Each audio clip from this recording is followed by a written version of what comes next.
Selamat pagi, Bu Retno dan teman-teman Ilmu Hayat 01. Kami dari kelompok 1 ingin mempresentasikan sebuah research paper yang telah kami baca, yakni tentang pembuatan scaffold kaca keramik berbasis 45S5 Bioglass untuk rekayasa jaringan tulang. Di kelompok kami ada saya sendiri, Faris Fatur Rahman, lalu ada Zalfa Raja Muhammad, Ausagiri Jatiwibowo, Darel Jeremia Sitompul, dan Abraham Immanuel Patimura Patira Jawane. Berikut merupakan table of content dari presentasi. Yang pertama, introduksi. Sekilas tentang rekayasa jaringan, yakni penggunaan kombinasi teknik sel, rekayasa dan material, serta pemanfaatan biokimia dan fisiokimia untuk meningkatkan atau menggantikan fungsi biologis. Sejatinya, rekayasa jaringan ini terus berusaha untuk meningkatkan kemampuan regenerasi jaringan inang melalui pembuatan sebuah scaffold yang dirancang untuk diisi dengan sel dan molekul sinyal pengganti. Berikut 7 poin yang merupakan scaffold ideal untuk rekayasa jaringan sebuah tulang. Di paper ini, peneliti menggunakan material kaca bioaktif Bioglass 45S5 dengan metode replikasi. Sebelumnya, penelitian tentang pembuatan scaffold dengan kaca bioaktif baru dilakukan dengan metode dry powder processing with porogen additions dan sol gel dan gel casting techniques.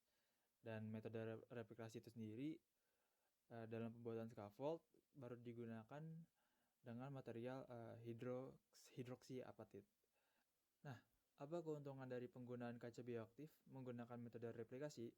Kaca bioaktif sendiri mempunyai keuntungan dari 3 poin pertama scaffold ideal, yakni kemampuan menyamai sel yang baik, osteokonduktivitas, dan biodegradabilitas yang baik.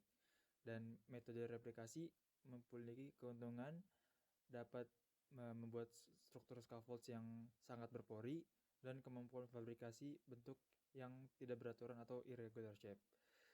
Jadi yang belum ada di sini adalah sifat mekanis dari penggabungan material dan metode tersebut, dan nantinya akan dibahas pada hasil dan diskusi. Selanjutnya, tantangan selain dari mencari tahu sifat mekanisnya, ada pula tantangan yang telah diketahui seperti kristalisasi, yakni mengubah kaca bioaktif menjadi inert dan terjadi sebelum densifikasi. Dan densifikasi itu sendiri, yakni dibutuhkan untuk memperkuat strut-strut busa. Jika densifikasi yang cukup tidak dilakukan, maka nantinya akan menjadi terlalu rapuh untuk ditangani.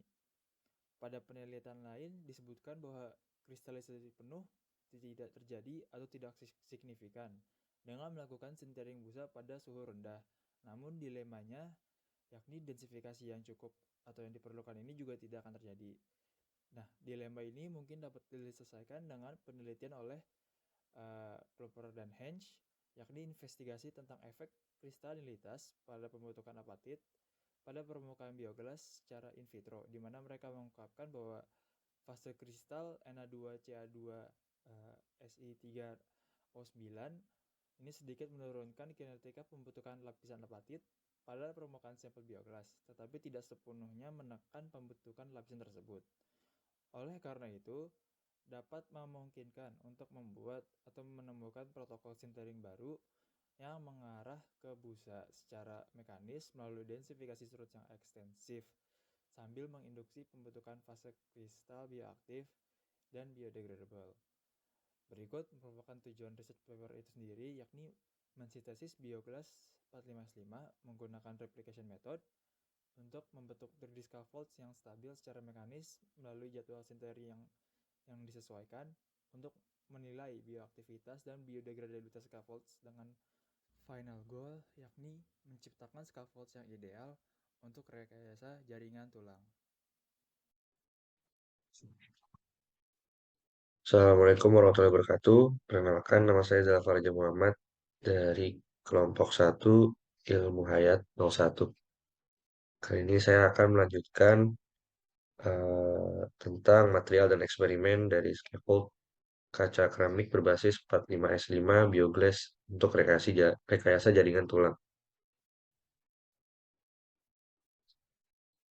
Oke, untuk materialnya sendiri, material dasarnya adalah serbuk 45S5 Bioglass yang dilelehkan dan foam polyurethane 60 ppi pores per inch yang akan dijadikan sebagai bahan yang dikorbankan untuk proses replikasi.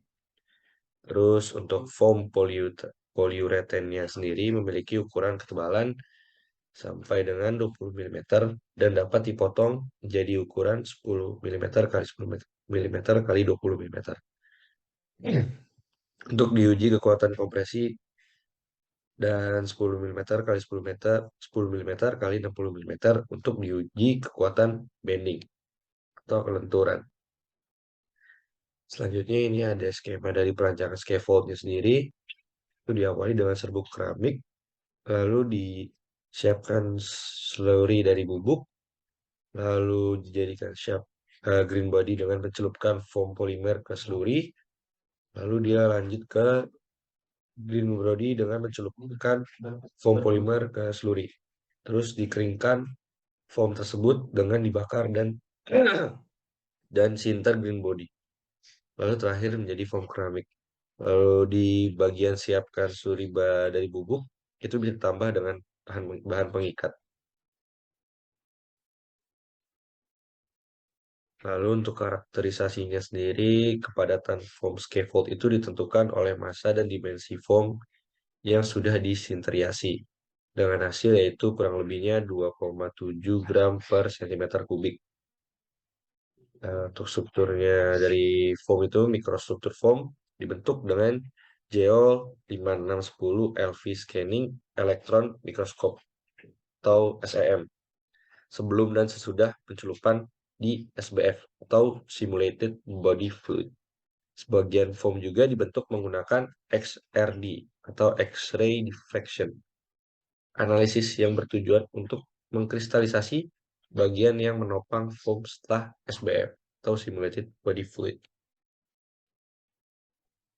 Kemudian ada uji mekanikal. Uji mekanikal sendiri itu kekuatan kompresi foam diuji menggunakan Zwick atau Roll Z010 mechanical tester dengan cross head speed 0,5 mm per menit. Lalu sampel berbentuk persegi panjang dengan dimensi tinggi 10 mm dan panjang lebar sebesar 5 mm. Untuk kekuatan bendingnya juga diuji menggunakan Hounsfield testing mesin. Ukuran spesimennya itu kurang lebihnya 3 mm kali 4 mm kali 40 mm. Selanjutnya ada penilaian bioaktivitas. Penilaian ini berlangsung menggunakan standar prosedur in vitro yang dideskripsikan oleh Kokubo et al. Foam dicelupkan di dalam SBF 75 ml di dalam labu kerucut. Labu ditempatkan di dalam inkubator dengan temperatur 37 derajat Celcius. Lalu pH solutionnya itu tetapkan konstan sebesar 7,25. Ukuran sampel 10 kali 10 kali 10 mm. Terus SBF-nya diganti 2 kali seminggu karena konsentrasi SBF itu berkurang selama eksperimen. Saat labu dikeluarkan dari inkubator, labu dibilas dengan etanol murni dan air deionized. Lalu dibiarkan kering di desiccator. Oke, mungkin selanjutnya akan dijelaskan oleh teman saya, kurang lebihnya mohon maaf.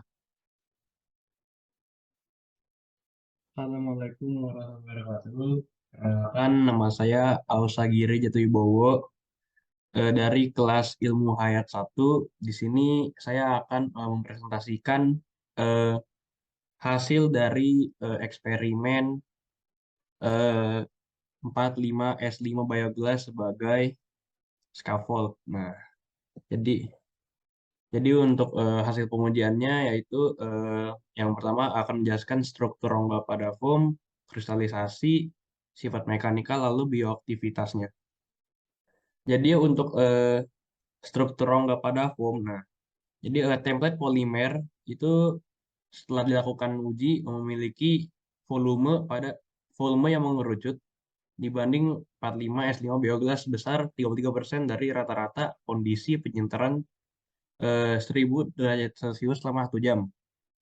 Dengan begitu, pengerucutan linear sebesar sekitar 70%. Ukuran jari-jari sel foam yang disinterisasi dihitung dan mendapatkan hasil sebesar 510 sampai 720 nanometer.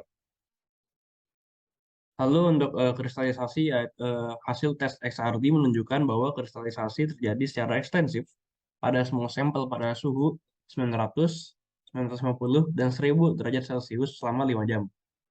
Kristalisasi 45S5 biogas tidak dapat mencapai 100% karena pada saat fase Na2, Ca2, Si3, dan O9 memerlukan terlalu banyak CaO untuk sepenuhnya mengkristalisasi dari biogas. CaO habis saat kristalisasi biogas sebesar 80,7 mol%, yang merupakan persentase kristalisasi maksimal 45S5 biogas. Lalu untuk sifat mekanikalnya yaitu foam pada awalnya cenderung terletak di bagian penyangga yang tipis, yang menyebabkan nilai stres langsung turun. Tapi foam pada dasarnya, maaf ini tipe, foam pada dasarnya masih memiliki kemampuan untuk menahan beban yang lebih besar, yang menyebabkan nilai stres naik lagi.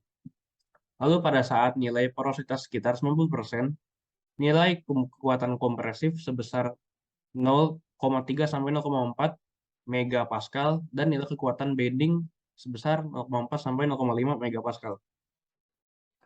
Lalu untuk bioaktivitasnya, jadi nilai kristalisasi foam berkurang seiring dengan bertambahnya waktu pencelupan foam di SBF. Difraksi Na2Ca2Si309 menghilang dari SRT spektrum setelah foam yang dicelupkan dalam SBF selama 28 hari. Hal ini menunjukkan bahwa material 45S5 biogas yang sudah disinterisasi merupakan susunan fasa amorf dan apatit kristalin setelah dicelupkan di SBF selama 28 hari. Jadi sekian hasil dari eksperimen 45S5 biogas sebagai scaffold. Sebelumnya mohon maaf bila ada kesalahan. Perkenalkan, saya Darul Jeremias Tompul dari kelas Ilmu Hayat 01 kelompok 1 ingin melanjutkan pembahasan tentang diskusi. Perbandingan busa berbasis 45S5 biogas dengan tulang spons. Busa yang dihasilkan dengan menggunakan metode spons polimer sangat mirip dengan tulang spons atau juga disebut dengan tulang cancellous dalam hal struktur porinya. Dengan demikian, penting untuk mengetahui apakah kekuatan mekanik busa sebanding dengan kekuatan tulang spons atau tidak. Secara umum, diterima bahwa sifat mekanik penyangga atau struts pada tulang cancellous mendekati sifat mekanik tulang kortikal. Nilai tipikalnya adalah 12 gigapascal untuk modulus Young, 136 megapascal untuk kuat tekan, dan 105 megapascal untuk kuat tarik. Kekuatan tekan tulang spons, bukan penyangga tulang spons, berada pada kisaran 0,2 sampai 0,4 megapascal. Ketika densitas relatifnya adalah kurang lebih 0,1. Oleh karena itu, kekuatan tekan terukur dari busa saat ini, yaitu 0,3 sampai 0,4 megapascal, terletak lebih dekat ke batas bawah dalam kisaran tersebut. Tidak ada data ketangguhan patah yang dapat dipercaya yang tersedia untuk tulang spons. Tapi diperkirakan bahwa busa saat ini akan lebih rapuh daripada tulang spons. Nah, kebetulan sebuah studi lebih lanjut melibatkan penggabungan poli atau DL asam laktat ke dalam busa 45S5 berbasis biogas sedang berlangsung dan bertujuan untuk meningkatkan ketangguhan patah scaffold ini. Perbandingan busa berbasis biogas 45S5 dengan penyelidikan sebelumnya. Nah, perbandingan yang dilakukan saat ini adalah perbandingan antara scaffold saat ini dengan busa berpori tinggi dengan porositas lebih dari 70% yang terbuat dari keramik dan gelas bioaktif lainnya, termasuk hidrosiapatit atau disingkat HA, beta trikalsium fosfat atau beta TCP, dan busa kaca turunan Sol-Gel 70S30C. Busa berbasis biogas 45S5 yang terkini secara umum lebih kuat daripada busa berbasis hidrosiapatit dengan porositas serupa. Namun, perbandingan busa berbasis bioglass 45S5 saat ini dengan busa AA yang diproduksi oleh Ramai dan Zhang menunjukkan bahwa metode spons polimer yang dikembangkan di sini dapat menghasilkan busa sekuat gel casting atau teknik penggabungan spons polimer, dan bahwa scaffold berbasis bioglass 45S5 yang disinter dengan baik dan mengkristal dapat sekuat busa hydrosiapatit atau busa HA. Perbandingan data kekuatan eksperimental dengan data kekuatan teoritis. Tegangan keruntuhan tekan teoritis atau sigma teoritis dapat dinyatakan sebagai fungsi dari densitas relatif rho form per rho solid dari struktur seluler dan ukuran struts atau penyangga berongga pusat dalam persamaan sebagai berikut, di mana TI per T adalah rasio rongga dan ukuran penyangga pada penampang penyangga, dan sigma Fs adalah modulus dari pecahnya penyangga. Perhitungan teoritis menunjukkan bahwa modulus pecah bahan rapuh biasanya sekitar 1,1 lebih besar dari kekuatan tarik. Nah, dalam perhitungan percobaan ini, kekuatan tarik atau sigma Ts sama dengan 42 megapascal dari bioglass 45S5 curah yang didinginkan sehingga menjadi kuat. Lalu yang dari bioglass yang didinginkan ini digunakan untuk kekuatan bahan yang sebagian mengkristal. Rasio TI per T-nya diperkirakan bernilai sebesar 0,5. Nah, ada 2 poin yang dapat dilihat saat ini, yaitu kekuatan tarik dari busa HA yang disinter adalah 40 megapascal, yang sangat dekat dengan bioglass 45S5 padat, yaitu sebesar 42 megapascal. Oleh karena itu, secara teoritis, kekuatan mekanik scaffold berbasis bioglass 45S5 harus serupa, jika tidak lebih tinggi dari scaffold HA dengan struktur berpori yang serupa. Lalu poin yang kedua adalah, dengan bertambahnya rasio TI dengan T, busa menjadi lebih kuat. Dengan kata lain, struktur tabung berongga bermanfaat bagi kinerja mekanis busa yang merupakan akibat langsung dari penurunan persamaan tegangan keruntuhan teoritis, yaitu persamaan yang ada di tengah-tengah ini.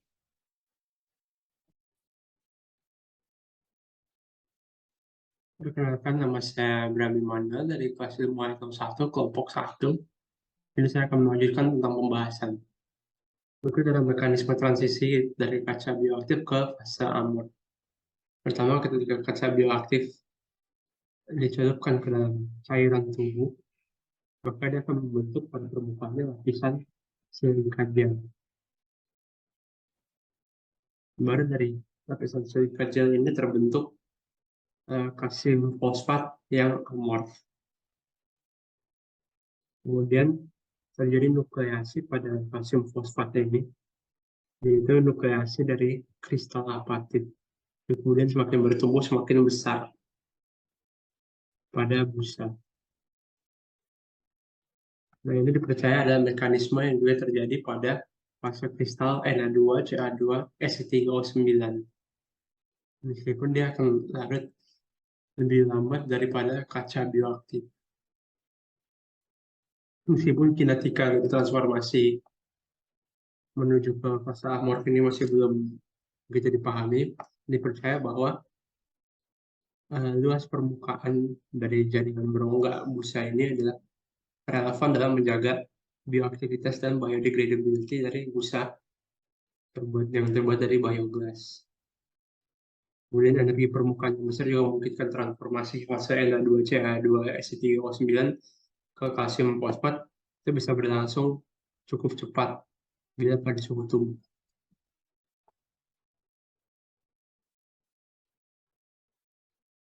Sebuah scaffold yang ideal sendiri adalah scaffold yang bisa memberikan tumpuan sementara dan kemudian memiliki laju penguraian yang sesuai dengan laju regenerasi jaringan baru. Permasalahannya adalah untuk scaffold kaca bioaktif yang memiliki bioactivity dan biodegradability yang cukup baik, tapi tidak memiliki sifat mekanikal yang memadai. Maka bisa menggunakan teknik penyintaran yang optimal.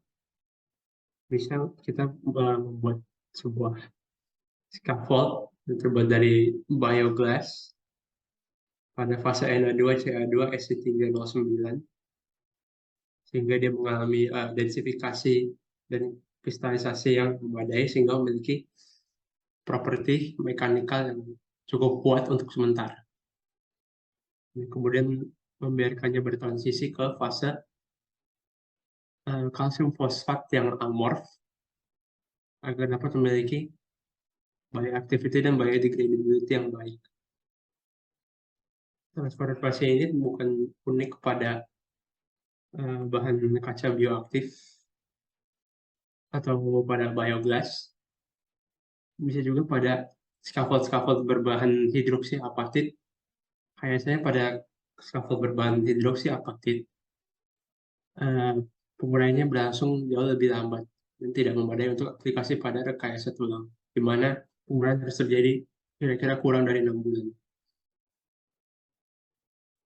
Sedangkan ini bisa dicapai oleh scaffold berbasis bioglass. Maka signifikansi dari Na2Ca2SiO309O9 dan bertransformasi ke fase amorfit tergantung pada kinetikanya.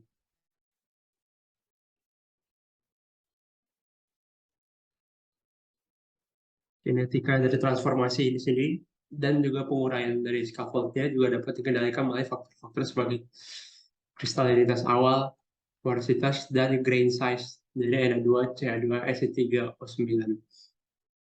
Semuanya dapat diatur melalui proses penyintaran yang dioptimalkan.